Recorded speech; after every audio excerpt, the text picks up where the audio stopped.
What up, what up, what up, what up, what up, what up again, and what up one more time after that. We're in the house. Yes, we're in the house. And again, this is Product of the City podcast. And I know you wonder why I have my fancy glasses on, because we have a doctor in the house. And I wanted to look sophisticated too.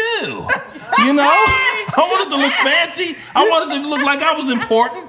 I wanted to look like I was making a bag. But you know what? I ain't making that bag like that. Doc! But we got a special guest in the house. Yes, we have Mrs. Doctor Akia Dawson. Say hello. Say hello. Hello, everyone. Hello. Yes.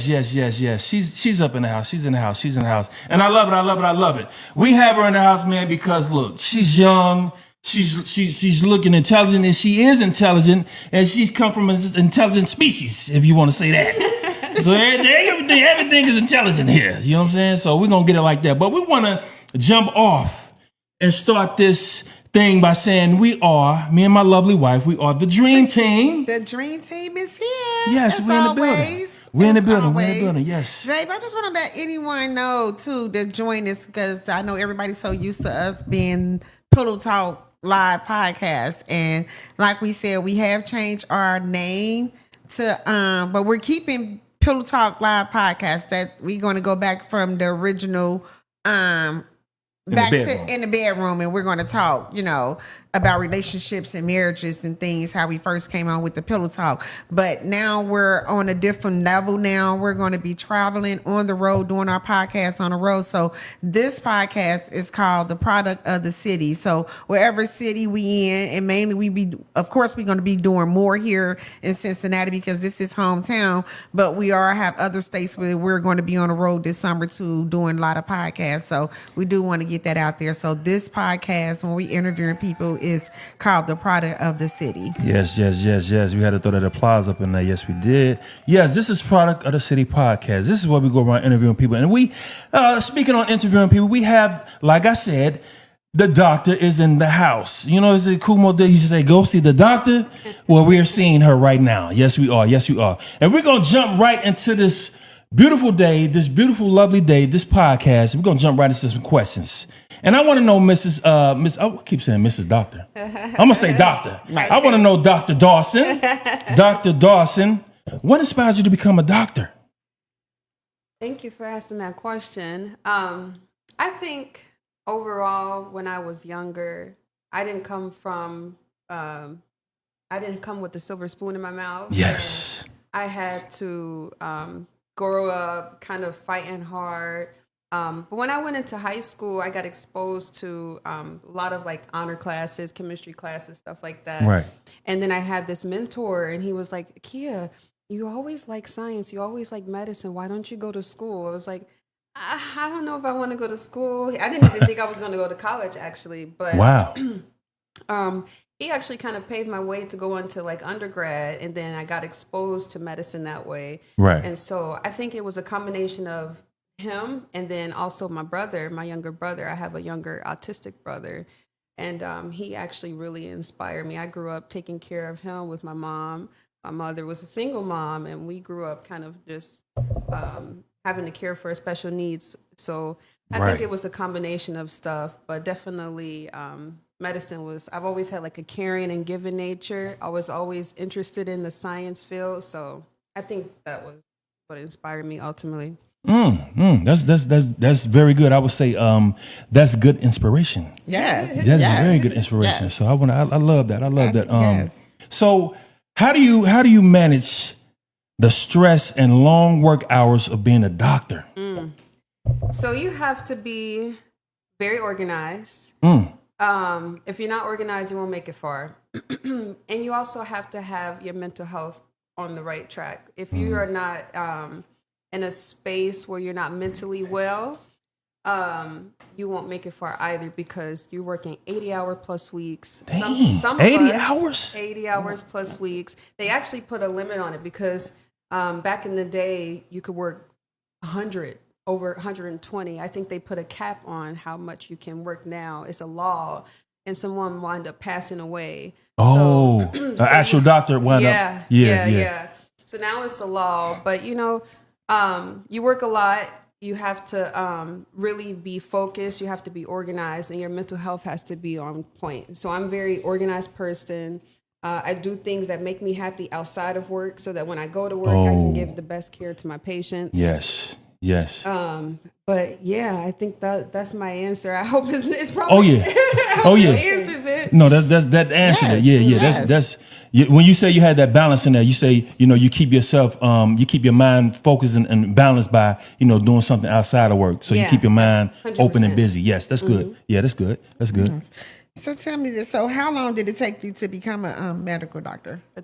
Yeah. So I finished high school in 12th grade. So we're at high school now. It took me 5 years to go through undergraduate. So because I double major, I did a chemistry and biochemistry, and then a minor in Spanish. So that's 5 years. Wow. And then after that, I went into medical school. That was 4 years. And then I went into residency. So over 10 years. That's nice. You put in some work. So straight from high school. Straight from high school. Wow. That's how you got to do it, though. So That's how you so have to did you do go it. to out of state college, or did you just do everything here? I went to Northern Kentucky University, so Okay. that's over in Kentucky. So I guess you could say it's pretty close. I feel like it's pretty close. Right. Yeah. Okay. Yeah. That's cool. That's cool. That's You got it. great. Okay, yeah. Another question. I know you said that was a lie. So did you work? Did you have to work during college, or? I did. I had the unfortunate. I had to pay for a lot of my school fees. So I worked during college. I worked anywhere I could work as long as I was able to manage my schoolwork at the same time. So Yeah. I worked at Lowe's. Oh, okay. I Okay. did. I worked at Lowe's for the first 2 years. What did I work at after Lowe's? I think after college, I wound up getting a job as a chemist. So yeah, I did work. Long story short, I did. I worked a Wow. lot. Yeah, that's good. That's good.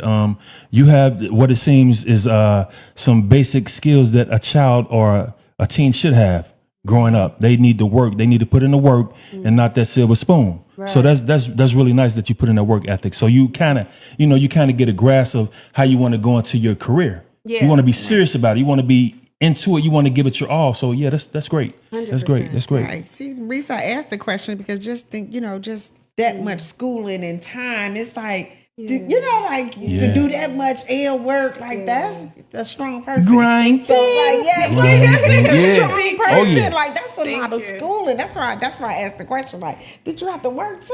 I Like did. doing all that I did. schooling? I don't know how I did. I know It how I take did a it. strong person. God. It Yes. does. Oh yeah, that's it. Yes. God. That's God. how I did it. God.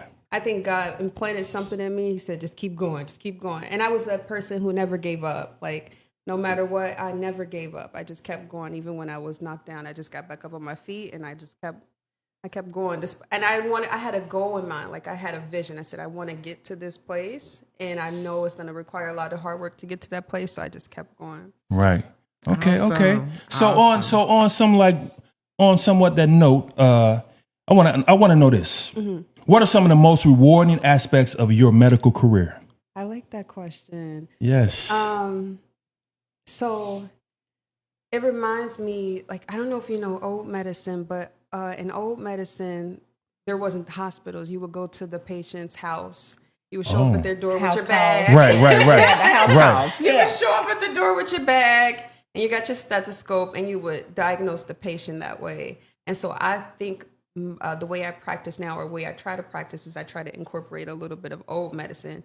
I say all that to get to this point is my patients, just to be able to care for somebody when they're like they're sickest, Right. when they're not well and they need you. That's a blessing. Yes, it is. That's a blessing because, when you're sick, you're vulnerable, you don't feel good. And like to be able to care for patients that's my reward. Knowing Right. that I'm going in and I'm making a difference. Like you really making every a difference. day. Yes. Yeah, Yes. 100%.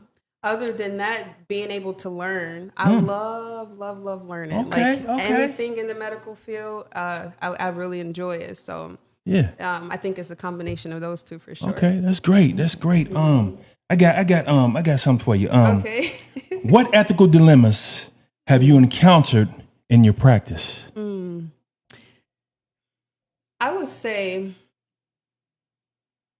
in terms of ethical dilemmas, in terms of like things that you can kind of get into in terms of dealing with patients or dealing with Just I think just the work, like where you work at, like that's over you, and you have to like go through them to get to something, and you have to compromise. You have to make a decision. I don't know if I want to. I really want to help this patient. Absolutely. I got a lot, but I'll name some. Part of being in the medical field is you have to have teamwork, a lot of teamwork.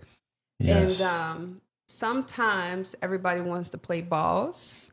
And yes. yeah, everybody wants to play boss. You'll get the nurses or you'll get the PCAs. And so sometimes, and I don't know if this is necessarily considered ethical dilemma, so I'll give you something else after this, but sometimes you'll have those patients where you're working with the patient and nurses will make suggestions and you have to kind of work around what they want and without saying that you are a nurse.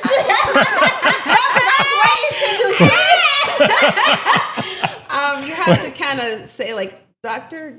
Dawson, I want this. But sometimes they don't come at you like that. They come at, listen, you need to do this. Right. And especially as a resident trainee, you might get a little bit bigger once you go as an attending, but you'll have those nurses, they'll come in and they'll say, we want this. And you have to try to work with them or it'll be a whole different shenanigans. So you got to know teamwork. Right. And then sometimes as a black woman and black woman who could be easily mistaken as a nurse, sometimes they test that a little bit. So you got to also know how to have a sense of authority. Right. And so, yeah, I think that would be some ethical dilemma. Yeah. I don't think I've been in a big one so far, but I think that's how Preferably it is. not. Right. Preferably you won't have to worry about that. Because I could say, like, for instance, like, because you are the doctor and I'm the nurse. So if I have a patient and then I just know that the patient has been sick in their stomach, so what you're saying is sometimes us nurses, I just call you and I'll be like, Dr. Dawson, can I get it?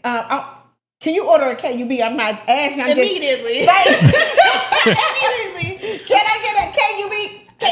And I'd be like, well, just talk to me about the patient a little bit. Yeah. Tell me what the symptoms are. are. I say, I want to get an order for a KUB. Can I get this order for this KUB? Because this patient is, instead of telling you really what's going on, so sometimes we do as nurses, we do it. We'll just tell you, the doctor, what order we want. And we can't do nothing until the doctor gives us the order. But we basically do. So I know what you're saying. I defend them, though, because we got nurses out here who's been in the practice for 20, 30 years. And so they've seen a lot. So you respect their idea, but then you also have to be like, I know what I need for this patient. Right. So, I can see that. You have to pipe them down because sometimes I found myself doing that sometimes. I call the doctor and be like, hey, I need an order for this, that. Yeah. Instead of saying, hey, doctor, do you want to get an order? You're like, just do it. Wow. Right, but we can't carry that order out until the doctor okay it. The doctor has okay. She have to okay anything that I ask. Right. I can't do it unless the doctor order it. Yeah. Yes. I guess that's why they say go see the doctor. The doctor. Yes. So let me ask you this, Akia. What changes would you like to see in the healthcare system? That's a very, very powerful question, impactful question.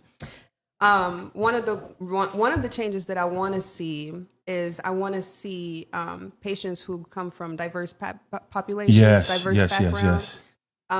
Really, really get the care that they need. I mean, it's a known thing that patients, whether Hispanic, African American, minority patients, their care is not as top tier as our as Caucasian patients. And so just being able to address those biases, because sometimes we have these internal biases that we don't know. It could be bias. It could be other things. And so I think that's one change that I would love, love, love to see. I do think another thing that I want to see, because as you kind of go up the totem pole, and it's becoming better now, because somebody could fact check me, but it's becoming better now. But women in specialty fields, big top specialty fields like Right. cardiology. Is it limited? It's You want to limited. see it I want to see women expand. Yeah, I want to see women because there's so many men. So as you kind of go up the ladder, you'll see that there's a lack of women and empowerment and stuff. So that's something else that I would like to see, and I'm gonna be that change. Come on. So okay. So let me ask you this: when you said the diversity equity thing, okay. Yeah, So the yeah. DEI thing, how do you see that playing a part as what's going on with the Orange Man and like with the medical system or whatever? How is that affecting you guys? Is Yeah. it bad? Well, at my hospital that I train at right now, it hasn't affected us. We still have a DEI and B. We actually don't even call it DEI and B. We call it inclusion and belonging. So we took out the diversity and equity. So now they can't say nothing to you. Yeah. Okay. Right. But I still, I'm a part of the wellness committee at my hospital. And so I've actually invited the inclusion and belonging. I don't want that to be a forgotten thing. That's not, we're not dealing with it and seeing any changes. Yes. That doesn't mean that I personally have not. That doesn't mean it couldn't be happening somewhere else. But I hear that they are taking it out of school. So a lot of places. yeah. And it's sad because it seemed like they kind of trying to target a certain skin color, but it's a lot of people. It's everybody. Everyone. That's why it's diversity. Yeah. It's diverse. Yeah. And that means every race. So every race is included in DEI, but they try to make it seem like it's something else, which it's not. But yeah, okay. I'm glad that was a great answer. Yes, great answer. So, are you thinking about opening up your own practice? My future holds. So I'm in internal medicine now. That's 3 years. Once I finish internal medicine, God willing, I want to go into cardiology. Or if I don't go into cardiology, I might go into gastroenterology. And I think after fellowship, maybe I'll consider opening it up. We'll see, like going into private practice or something. Yes. Yeah. Or doing both, working in a hospital, having those privileges, but then also owning your own business. Right. Yeah. Right. Yeah. I'm that type Great of idea. mindset. Great I'm idea. that Okay. mindset for Yeah. sure. Yeah. That's dope. Okay. Yes. That's dope. What you got, babe? You need me? Go ahead. You need okay. What are what role does research play in your medical journey? Oh, a big one. Very big. Big one. Yeah. 100%. What would you like me to talk about with that? What's most important to you? So if you want, I think research, like for anyone who's interested in getting into a medical Just say school. cancer. Cancer? Okay. Yeah, just say cancer. Okay, cancer, like in terms of talking about researching cancer? Yes. So it just depends. I guess I will kind of start where I was going a little bit. Like anyone who is interested in getting into medical school, and then after you get into medical school, getting into residency, a lot of the program directors, or they want to see that you do research and they want to see that you're doing it in the field that you eventually want to be in.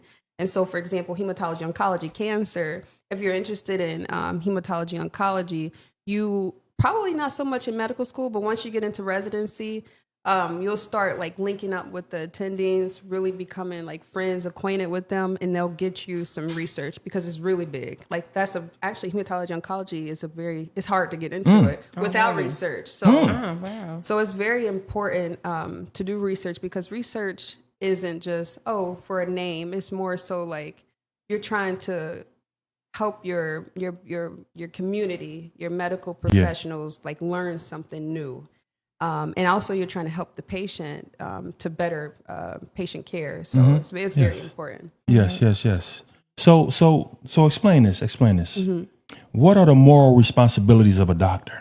Moral? Yes. Oh, okay. Yes, I'm giving you a good one, baby. I'm throwing them at you. Come on now with it now. It's a very good question. Okay. We have this commandment that we read when we come in, and I'm not going to act like I know it. So, but you knew it during the process. I have some things that I will say in its place. I think being humble at heart is important as a doctor, and having integrity, meaning even behind closed doors, you're going to do what's right. You know, whether you're walking in the hallway, like you're in the hospital, and you see trash on the floor, and nobody else is around, but you don't need anybody else around to pick up the trash off the floor. Right. You know what I mean? Yeah. Exactly. Being an honest person is very important.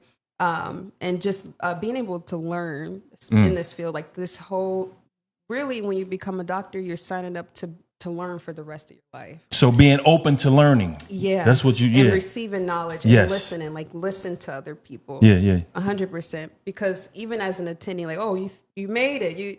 You finished medical school residency. You were a big boss now, but they still have to go back and take tests. And learn and continue to learn, because medicine is always changing. It's always evolving and changing. So you always have to keep. Yeah. It makes sense. It makes a lot of sense. Yeah. It's like new medicine now, like Is it- because it's so much different. new medicine. Because me being a nurse for 18 years, it's like the medicine they got now. I have to learn this new medicine. It's different. I used to can look at a bill, tell you what it is, knew everything about that medicine. It's so many medicine they can get for, just say, diabetes. It's so many. It's different. Back then, it was just put your Metformin. Metformin. Now they got so much, and you took your short-acting insulin, your Novolog, and now they got everything. So it is, medicine has changed. It's a new way. It's a whole new, because now honestly, and like you said, even as a nurse, you still learning. Like now, I'm have to relearn medicine. Because they coming out with so much medicine. Now I have to learn it. I have to Google. Like, what was that? I never used to have to do that. I would just know, Wow. So it is, like you said, it's You gotta always learn. You gotta be like a learner. Yeah. So I had a question, but and now, I'm sorry, I gotta restate my statement. It's not just doctors, it's nurses, it's everybody. So.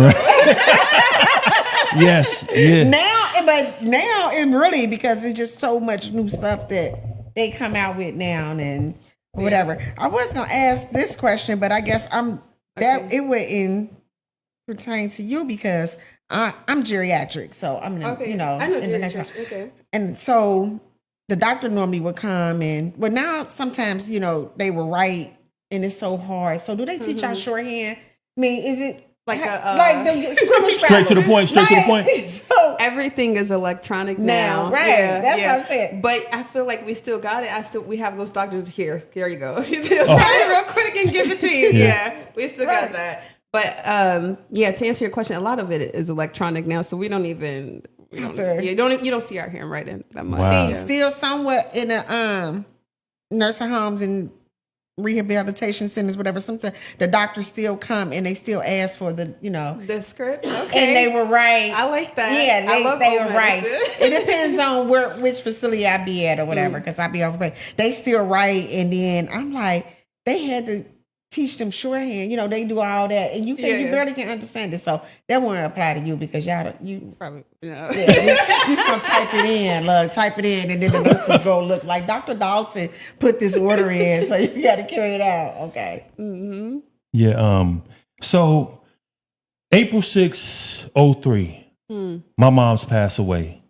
I was crying my heart out. I almost passed out. Right. Now, this wasn't in a hospital setting. This was in a nursing home. And, I remember at that time, I don't think anybody one of the nurses or anything came, hey, I hope you go okay, your mom, blah, blah. Right. Probably because they didn't really know what to do or whatever. I don't know. Yeah. But I wanted to know, speaking upon that, I wanted to know, how do you cope with telling someone of a loss of a loved one? Right. That's a really Have you been there yet? Oh, yeah. Also, you been there? Multiple times. Oh, man. And it's tough.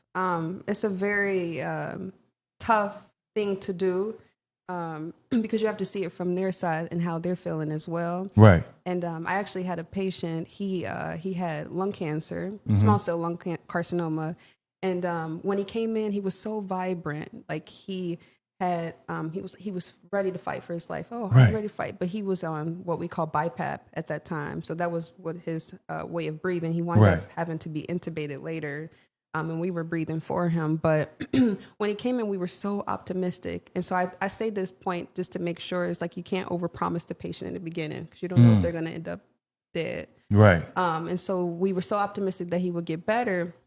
And he kept declining. And we had to have that point where we came to the family like, this is probably imminent, and they weren't ready to accept it quite yet. It was hard for them, like it would be hard for anybody. It was her husband, the wife particular. She was there every day. She started missing work. They had been married for 45 years. Wow. 45 years. So it was tough for her and her children too. And so you kind of have to set up the room in a way where we have to kind of say, this is the care we have done so far. And this is where we think might happen. And we have to talk and discuss goals of care. So usually we bring on like palliative and then hospice, and they'll come in and kind of set the tone. Yeah. Oh, they're magnificent at it. But yeah, it's hard because every patient that I've had that was going to pass away, I saw that was on the verge, and not often, but it was hard for me to accept because I think every doctor wants to save their patient. They want that patient to walk out of there. Yes. But sometimes you can't control the universe. So it's really like when I see Hawthorne or whatever, some of those TV shows, they really want to get the patient up out of there back They to do. their, They do. yeah. 100%. I hope they do. Yeah. I hope they do. Now, speak before you go to your next one. I wanted to know, like, your first time ever doing that. How did? What was how was you feeling? Was your heart beating fast? Oh, God, My first time, I cried. I cried. So you were it was attached hard to the for me. patient. I was attached. Yeah. Yeah. Yeah. And some people say become detached, but I think being able to establish rapport with your patients and really make them feel comfortable to tell you things is important, but you also have to have like a fine line. Don't Right. take it home. So in the beginning, I used to take it home and I used to take it heavy, but I've learned some skills. Yeah, that's awesome. That's awesome. Yeah. What you got, baby? I'm just gonna go back to like just the beginning of when you were in school, when you were, doing all your schooling and everything. So I just wondered, like, did you lose a lot of friends along the way? By the laugh, I could tell you, I lost some. I had to kick some on my. Oh, dear. Man. Wow. I guess I have to be as honest as possible. I did. Like, I don't have many, you don't have many friends because you're so focused on achieving your goals and trying to get to where you want to go. Yeah. You can have like maybe that one good friend who you can call when supportive everything is just, yeah, but I lost a lot of friends and I don't feel it. You become, that's so bad. I probably shouldn't have like, I don't feel nothing. I don't feel it don't mean nothing to me. It's okay to keep your circle small. It's basically where I'm going with that. You have one or two friends where you can call on that can kind of have your back to kind of lift you back up. But I was where I was going with the I don't feel it is that my goal and was more important. Right. It was more important. Right, and life shifts. So, because the life shifts. I mean, you have friends, and then you going in this direction, and then they're going in a different direction. And you like, try to like say, "Come on, come with me," but sometimes they don't. They can't keep up. You gotta let them off the. What do you think when you off the short bus? You gotta, No, I'm messing with not the short bus, not the short bus.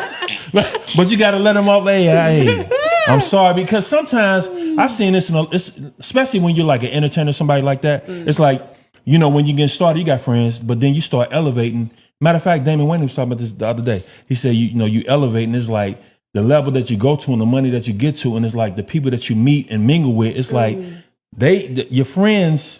They on another level where they just talking about, minor things, but you talking about major things. They might not understand that language. So you gotta, they feel uncomfortable and you feel uncomfortable, but you gotta go. Basically, you gotta go. Get out of here. Or if I meet somebody, just let's just talk about let's be on the same wavelength. Let's That's it. After goals. Let's uplift each other. Let's be positive. Yes, Right. that's the best way, to be honest. Yes, I think that's just with life, with growth. You have your old friends and people you grew up with or whatever. But as you get older, and if your mind and you just keep absorbing good, positive energy and stuff like that, that law of attraction, you automatically push them out. Sharita said, God saved you a headache. Sharita Henderson said, God saved you a headache. Save you a headache. Yeah, that's what she said. Ooh, that's powerful. Yeah. That's very powerful. Because sometimes in order, tell me if I'm going too far, but when if you read the Bible and you go into the Bible, all of the prophets, they had to be isolated for a period of time in order to come out and go do their duty. And so sometimes you have to have that isolation. Yeah. And but you got to be careful though, because isolation can be detrimental to this. Oh yes. Yes. Yeah. But you go into a period of isolation, but you come out, Yeah. so. Yeah. Soaring. Yeah. Yeah. Yeah. I think when that isolation, when they get to the mental, because I think they don't like sometimes. Okay, let me go back to when I used to work at Drake Hospital. We used to, Drake was like for people who had a lot of strokes and brain, aneurysms and stuff like that. But when majority of those patients was like neurosurgeons and stuff. I think they just like their mind, they just, got overload, So that can be like they isolated and keep thinking and thinking and thinking and their brain just, it was ruminating. I can imagine that. I can imagine so that. many of them. And like when I look up what they used to do, and I be like, and I, like you were saying, research. I used to do little research like that. Like I'm telling you, the brain could go into brain overload too. It's serious. Like seriously, and you got to have an outlet from it too. Yeah. Like ain't nothing wrong with it, but to have that outlet, like you said earlier on, you got to do other things that you like to do. Yes. Instead of just that and that mental, and then that brain going to brain overload. But them neurosurgeons, they was smarter than smart. But I think they probably didn't have no outlet, and that brain went into an aneurysm. We had a lot of them, and every one of them was like a neurosurgeon or Right. Wow. Yeah, I got one for you, Gabe. This is what Gabe Super said. He says, "How was it for you with other doctors and getting accepted by other doctors with you being so young and being a young Black woman?" That's a very good question. Yes. So in the beginning, not now, but in the beginning, you always feel. I always felt, and I won't say you. You always felt like.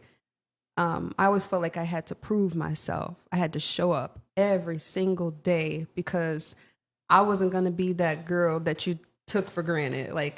And God just happened to bless me with knowledge. So I actually was very smart, but you just felt like you had something to prove. Right, and you wanted right. And it can almost come off as like a people pleaser. So you got to be very careful. So in the beginning, I felt like, to answer his question, you might have to repeat it so I can make sure I got it. But he says, how was it for you with the other doctors and getting accepted by other doctors with you being so young and being a Black woman? Right. So exactly. So at first, I used to think that I had to be a people pleaser, and I had to show up and I had to prove who I was. But now I just kind of carry myself in confidence. Yeah. And I say, this is who I am. This is what I know. And I'm here to be a part of the team. And then you accept me or you don't accept me. Either you do or you don't. You know what I'm saying? But you're going to get me. You understand? I feel you. Yes, I feel you on that one. I feel you. What you had something? Yeah.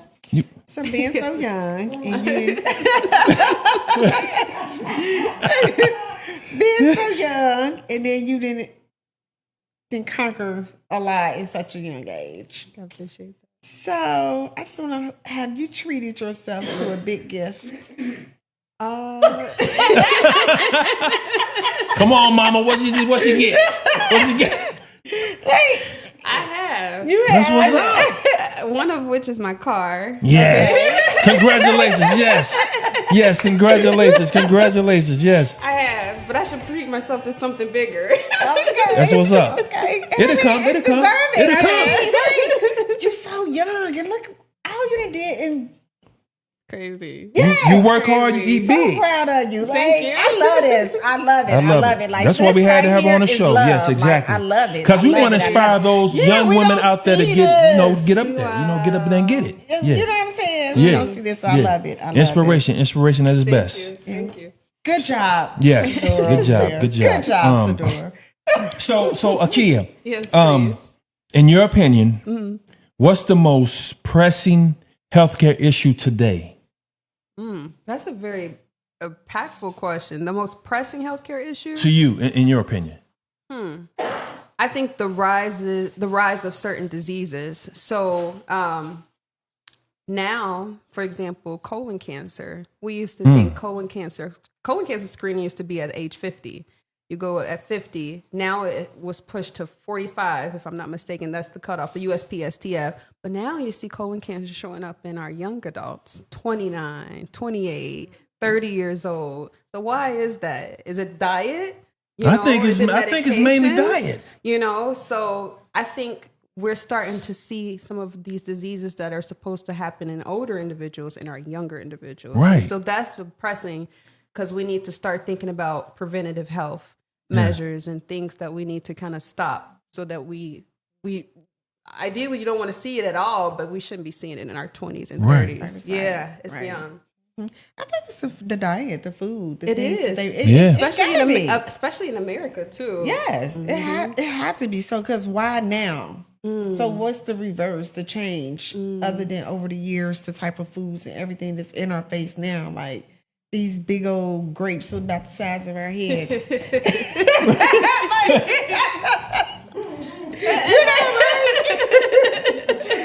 So it's the food. It's the food. It's the hamburgers, the French fries, the milkshakes. Yes, it is. It's the food. Yes. It really is the food. That's why causing all we the require disease. this right here, and we need to get that detox. To push How all that important do you toxin. think it is for someone to cleanse?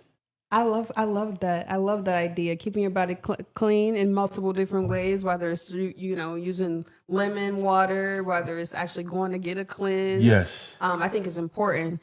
The body is made up of mostly water, and so just being able to drink a lot of water and keeping the body clean, you are at your highest self. Right. Your brain is healthy, your gut is healthy, everything is just working to make you healthy overall. So I think it's important. And I think it'll reduce those number of patients that you see that are young.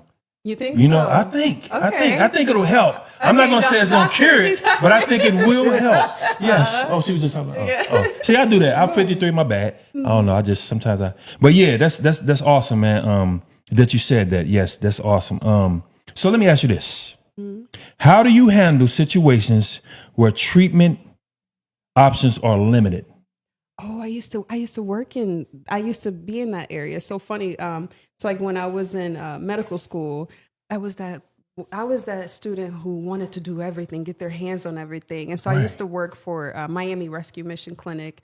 It's a clinic that treats the homeless. And so in that particular clinic, we don't have everything. We don't have like imaging, certain medications.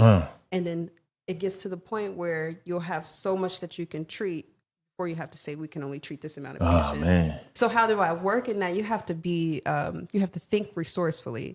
So if you have patients coming in with certain diseases, you have to say, okay, I have what I have, and like I might have this antibiotic, and then you might have to send them somewhere further to get treatment. But you have to try to minimize. So that means you're not going to just throw tests out there, lots of imaging. You can't do it. Right. You're not just going to start ordering certain different labs. You can't do it. So you have to just be more resourceful. But it makes you a better doctor. Yeah. Because you have to say, this patient is coming in with this. I really need to get to the bottom of it and use as little resources as possible. Yeah.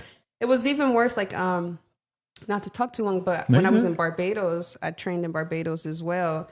And hold up. You're not just gonna skip past that now. That was gonna be my next You question. trained in Really, Barbados? like missionary. I did. How long you trained in Barbados? That was gonna be my a year. next question. A year in Barbados. year. How A was year. that? I was It gonna was ask great. that. Like, It was you had great. to be a missionary and What? stuff like that. Wow, That's awesome. I trained in Barbados, and I used to work in the clinic down there, and it was very scarce. Like, so here you can go to a clinic or urgent care, and there's hand sanitizers all through Right. We didn't have that there at all.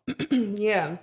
And then, for example, I had a patient when women come in and they get their annual checkups, like pelvic exams, TMI, but if they get their pelvic exams, the speculum, we had to reuse it, and we didn't have a choice. So you have to we used to put it in a bucket of bleach. Right.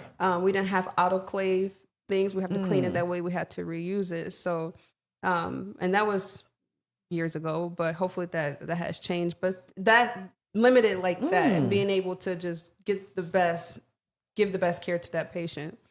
Right. Yeah. Wow, that is amazing. Interesting. That is very amazing. I can imagine. Give her some more applause. I'm just I can over here imagine. like it's doing something to me. Like just I all can this. imagine going Like, to the wow. Barbados.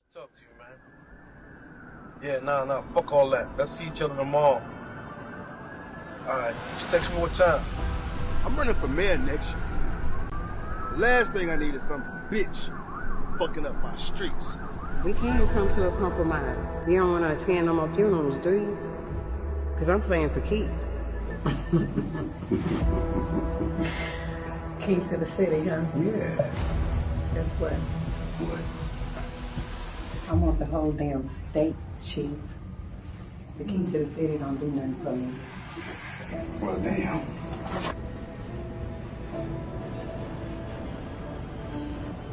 I hear you've been moving me 200 keys. I have. Yeah. Can you handle 1,000 kilos? So I'm on the north side. You on the south side. And you can't stay where you at?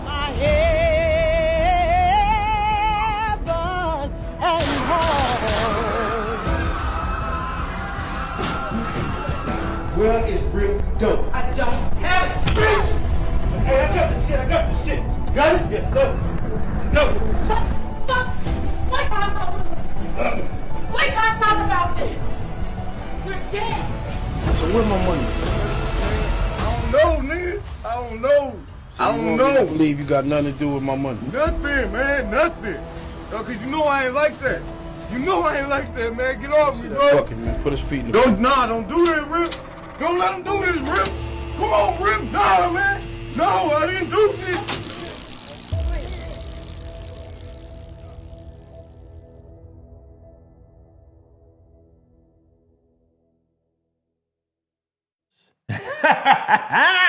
So we're back. Yo, we back. back, You know, we're I got back. cut. As y'all can see, let me explain something to y'all. As y'all can see, I am not controlling anything. You see that, right? We want to introduce our cameraman. We got a new cameraman and tech man over here named Gabriel Subaru. So we're gonna, give a round of applause and a couple of horns for him. But he's doing a great job. You hear me? He's doing a great job. So that's why we cut me off. But it's all good. We learning and growing. Nikki Femi Porter, she says, "That's my baby girl." Yes. She said, "Who was that?" Sarita said, "Don't talk about my cotton candy like that. Cotton candy grapes." Oh, because I said Oh, you said about some grapes. They so big with the big head. Ivy Kershaw Lewis says, "My son is currently a biology pre-med student. What are some things he should focus on now outside of high GP? Huh? A high GPA? Correct. Okay. Definitely. What's something he should focus on besides a high GPA? Connections, making a lot of connections, even with the teachers that he trains with now, so that they can write him magnificent letters of recommendation, being that person who has leadership skills. So join committees and be the president of them, or even make your own organization. When I was in school, I made my own organization and run it the whole time you're there. So doing stuff like that. So leadership, what else? I think those are like the main things. Leadership, research is important. Yeah, They research, like to like see you that said, you do yeah. research. Yeah. Does he want to go to medical school? Did he say he wants to go to medical school? What did he say? He said, scroll up there a little bit, G. Up here a little bit, yeah. He says he wants to go to She said, my son is currently biology pre-med. Wait a minute, he went. Go back. Go up, G. Go up. Yeah, go up. Right there. My son is currently a biology pre-med. Somebody probably asking a question or something like that. And my son is currently a biology pre-med student. What are something He he should focus on now outside of a high school GPA? Yeah, Okay. yeah. So definitely research, leadership, and then making connections. A lot of connections. You said a lot of connections, research, and keep going strong. Yeah, that's what's up. I got a question for you. Hold up. Roy, we gonna say Kim. Kim says she come from a family of great black women. Yes. I love that. Oh, Yes. Oh, I love that. Yes. Give her the horns and the claps. That's the Yes. truth. That's yes. the Yes. truth. That's what's up. Biology pre-med student. That's what she read. Yeah, biology pre-med student. Okay, let me ask this question. Okay. Can you share a successful story of a patient that will forever be embedded in your head? I have a lot. You have a lot? I do. What's your one of your favorites? Okay. I'll share one story. So I had a patient who came in. This wasn't when I was at Christ. I was at working in a different hospital at this time. And this patient she had a barbecue she was at, and the propane tank exploded. Whoa! It burnt her skin, like burnt it. Left her with like 3rd-degree burns. And she came in, and this was a young Black woman, and she. When you get burned so severely, the skin is no longer viable. So you have to strip them down to their like white meat. Right. Yeah, the flesh. And so that was hard for her, and it was painful at first. So she could feel in some areas she had sensation intact still.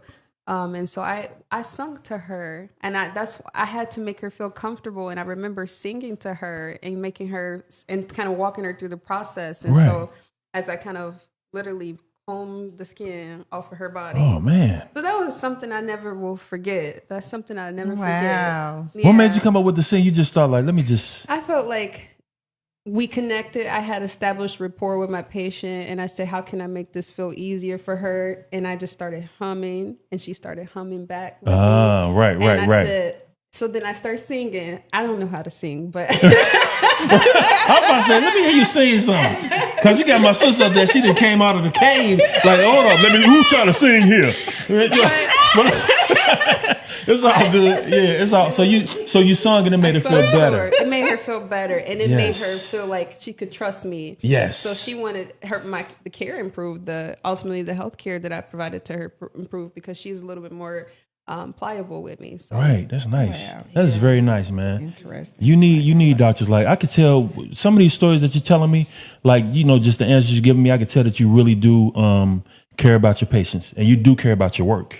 Thank you. So that's awesome because we need, when I think about my moms, when I think about a nursing home, Tough is right. It's tough. It's very tough. So it's very rewarding. It makes me feel good to know that there's some women or some doctors, period, men, woman, whatever you are, that's out there that really care. Right. I love that because I think that people forget that you are going to get old one day, and what goes around may come back around. So it's best to have a kind heart, be humble, and do what you have to do, and stay focused on your job and do your job. Thing. Be a doctor and care about your patients. Yeah. So that's awesome. That's awesome. I love to hear that. I love to hear Just to that. have a good doctor, you do. I think just having a good doctor and having a good doctor and a nurse, it go hand in hand. It do make the Teamwork. patient feel so much better. Like, and they won't feel as sick because they feel uplifted. That's powerful. So I think that part makes people heal. I think just being uplifting heals people.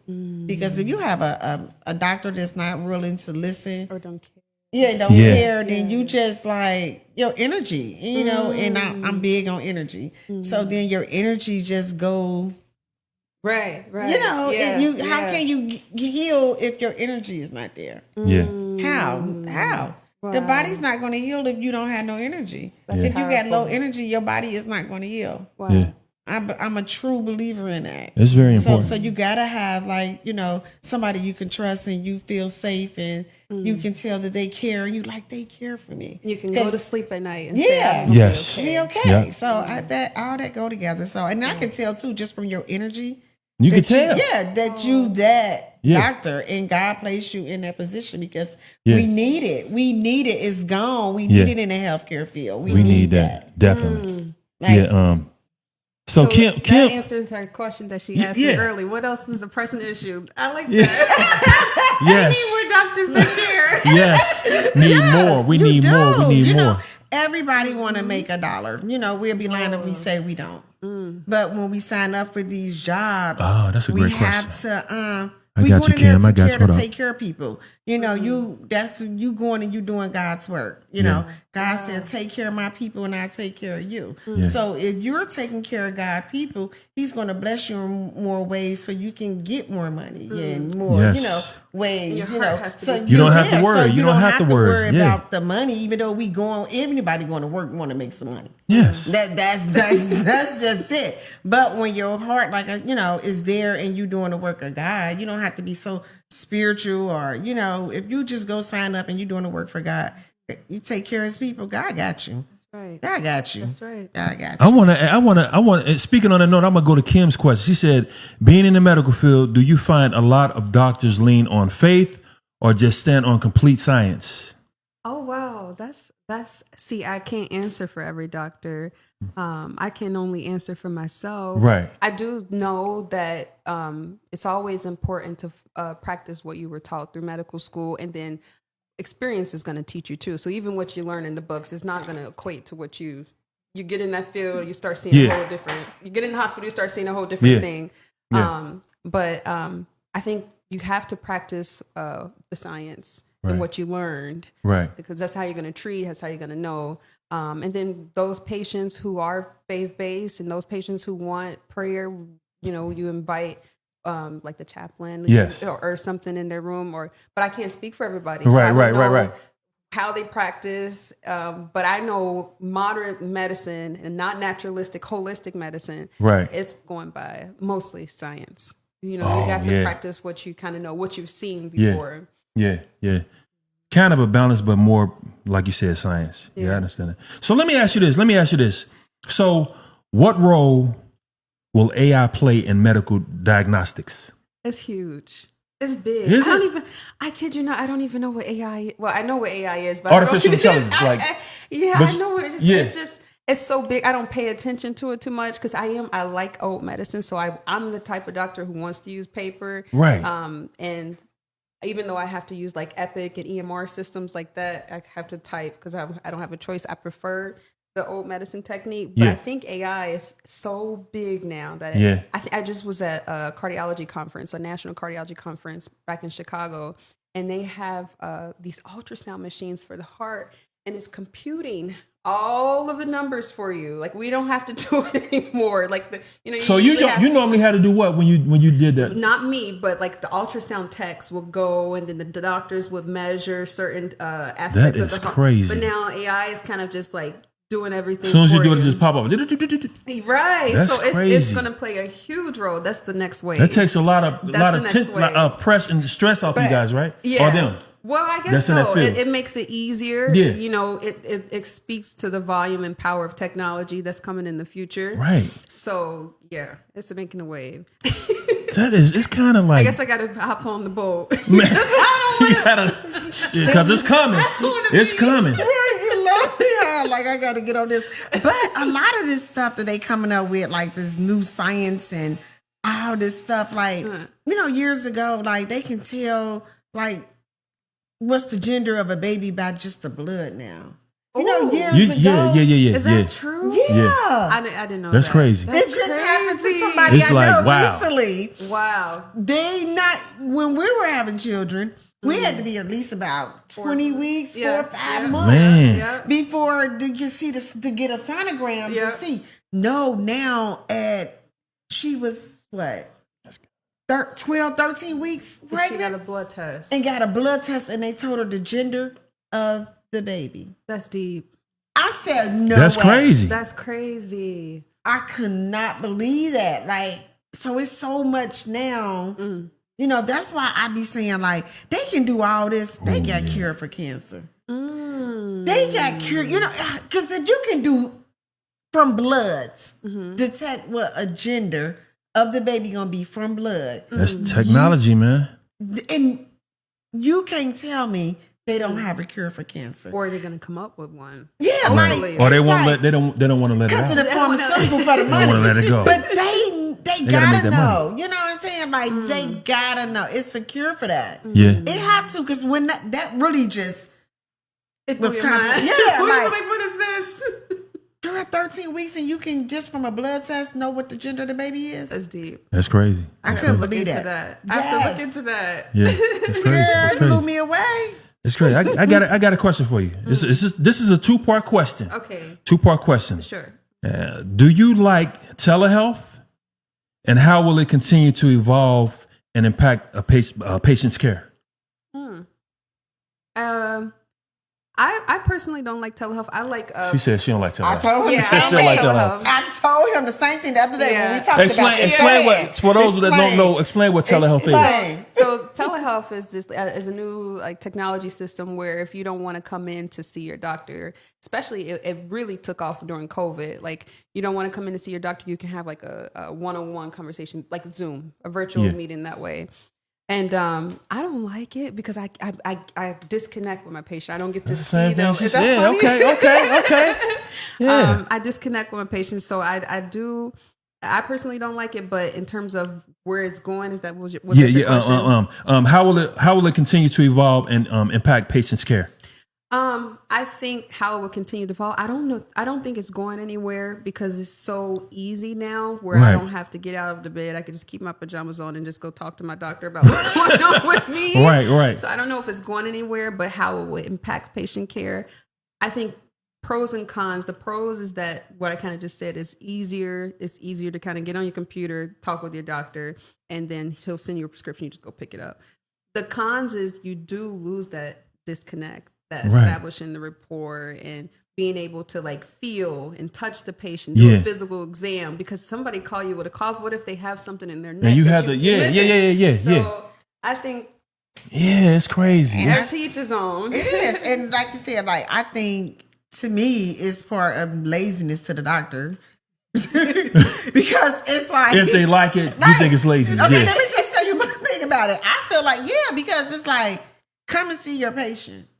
Y'all, like in the nursing home, like you just let said, them know you're in the alive. nursing Let them know you care. That's that caring part. They want to feel safe. Wow. From the doctor. The nurses, we there with them, but everybody want to see the doctor. Everybody want, no matter how much. Because they think their opinion is greater. Yes. Like it means a lot for That's the doctor. Everybody want to, feel more, connected. safe and whatever. Once the doctor get there, us nurses can tell them this, that, everything will be okay, this and that. Sometimes they ain't listening. They need the doctor to tell them that. Final word. Yeah, you know what I'm saying? So I feel like those doctors need to come and because I done had a few times where, and this was after COVID, and I had went to a facility and they was like, oh, the doctor got a Zoom call, have them up and ready. That's true. Wow. What? COVID is over. Get in here and see your patient. Right. I was so mad. Did you call and tell them? I was so mad. So here I am. The SCNA got the patient up or whatever. So here I am holding this laptop and the patient. So you holding the laptop up to the patient like that? Right, that's crazy. So the patient said the doctor,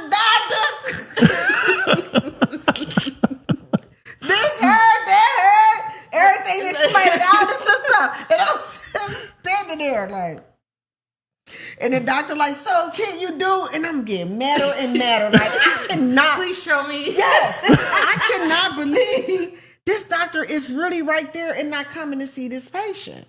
Wow. And I'm like, nurse, what do you think? Whatever you think.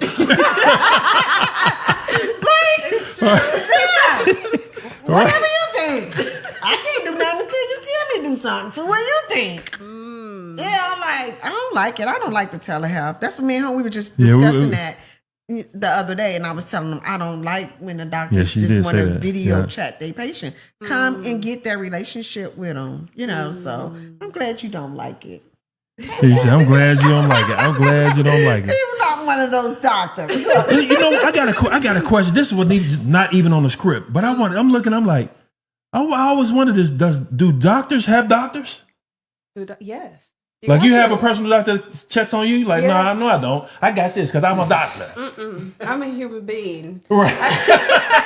right. I get sick sometimes, not all the time, but I get sick. You got to go to a doctor. If you go to the doctor. But it's different though, because if you're a doctor, I don't tell my doctor that I'm a doctor. Oh, you don't tell him? You don't let him No, know? I act like I just go in and I don't know anything, doctor. Just do it. But the caveat is if you're a doctor, you know. So you know when they make a mistake, or you know what they're talking about. So you, Right. I don't know if I want to do that. You got a little bit more knowledge. Right. I usually don't tell them because it might change the way they look at you. Yeah.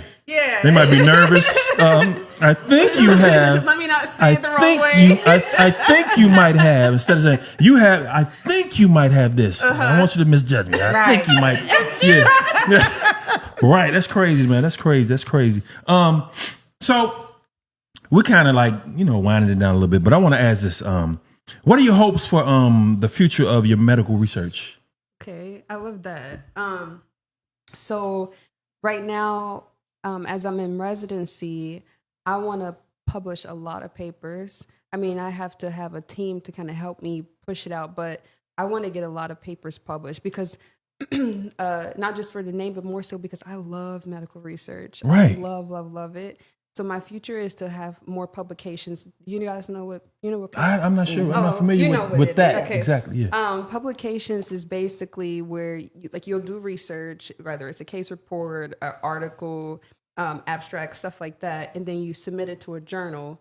And there's usually like doctors or some specialty, somebody that's a specialty in that field. They'll look at it and they'll see if this is worthy of being published. Right. And so, like a medical book. Yeah. Well, not a medical book. I wrote a book, but it's not a medical book. More so, like for the world to see in a journal. Right. So I want to get more publications. I think that's going to take me to my next field of being a cardiologist. Right. Cross fingers. Okay. So you said, hold on. I thought I heard you say you wrote a book. I did. Why you didn't bring your book? I didn't. So I served as the medical editor on a book. I'll give you that after this. Yes. I would have loved to have shown it, but it's all good. So you wrote a book. What is it about? The Conditions Afflicting the Body, Mind, and Soul of America. That's the title. It's on Amazon. I think it's Kindle accessible, but it's literally 12 chapters. Is going over certain diseases, diabetes, respiratory diseases, mental health, and I served as the medical editor, so we have multiple authors. I literally went through and edited it, the whole book. Oh, awesome! Wow. That is awesome, man. And it's on. You said it's on Amazon. Yeah. And I think there's also another website you can buy it on, but don't quote me. So I don't. You just look up the title. Okay. Wow. Yeah. That's awesome. Now, this is one question that I have because I'm, it pertains to the Orange Man. Okay. Now, in your opinion, what do you see in the future of senior citizens due to the cuts and changes coming from the Orange Man? With the, like they're trying to take Social Security Medicare away and all that Medicare. What do you see? That's a hard question. I tend to not watch the news. Right. Just so you don't want to get my energy. Yeah. Just so I can protect my energy. What's your sign? I'm a Gemini. But did you see that? I'm a Gemini. I know. I was just because I'm a Cancer and there's similarities. Like, your I'm thoughts, the same. I don't want to watch the news. Can't watch the news. It's Right. because it jumps into your spirit. I tell him that all the time. Like, Yeah. Well, I can, but it's okay. Yeah, it's okay. It's okay. I feel you. But I don't know what's going to happen with the Medicare cuts, but I do know that a lot of people will be affected. It won't just be maybe senior citizens. The way residents are paid right now is through Medicare, a portion of it. So we all will be affected. I don't know how we will be affected or what the future entails, but yeah. I think I can speak for a generation of races of black, but I think when it comes to our race, I don't know. I don't really feel the craziness that's going on. I don't feel it yet. I don't want to feel it. But I don't know. I just have never felt it. Like I'm still like, I'm still doing my thing. I'm like, I don't feel affected. Like, oh man, I'm so depressed. Right. I don't feel it. Right. So I think it's a lot of people out there, that's like us that feel the same Because way. we've been through struggles Yeah, already. we We've been don't through jump out the many window so easy. struggles Wow. where certain things just don't affect us because we're gonna find a way. We're gonna find a way. survivors, Yes. we're gonna keep, we've been through the struggles, and so when things like that do come up, it's like, okay, what's next? Let's jump over this. Hurdle. What's next? Like, so we wasn't, born with a lot of money and, grew up, so you can't miss something you never had. Yes. So if the ones who already had all this and that, and then it gets stripped away, then they're going to have breakdown. Then they're going to have more suicidals and, ideations and stuff like that versus us. We're going to keep going. We're going to find a way. We're going to keep, that's why, you'll say you don't feel it because it probably affect you, but you're not going to feel it because you're going to keep surviving. Right. You're going to we can take a cut and know how to survive off of it. Our mental, even though, I feel like a lot of Black people or whatever, they, want money. But honestly, if we don't, have it, we know how to work with what we got. Yeah. We know how to know how to work with what we got. Yes, we do. Versus, others, they don't. They used to having. Yeah. So to be gone, it's like, What do you do? what do I do? They don't know what I do now. So I can that's make a mustard sandwich real quick, so I'm good with it, baby. You bring it on with me, I'm gonna bring it with you, man. Yeah, I'm good. I think that's why you saying that. I can understand that part. Like why you saying that. Like I don't feel the effects as much as someone else would. I just it's like, okay. Until I really, really feel that, then we'll go there. Yeah. But I want to say we about to go here. What's that, babe? I'm sorry. Kim said, how do you handle being so young and having experienced childbirth or menopause? Do older women challenge you?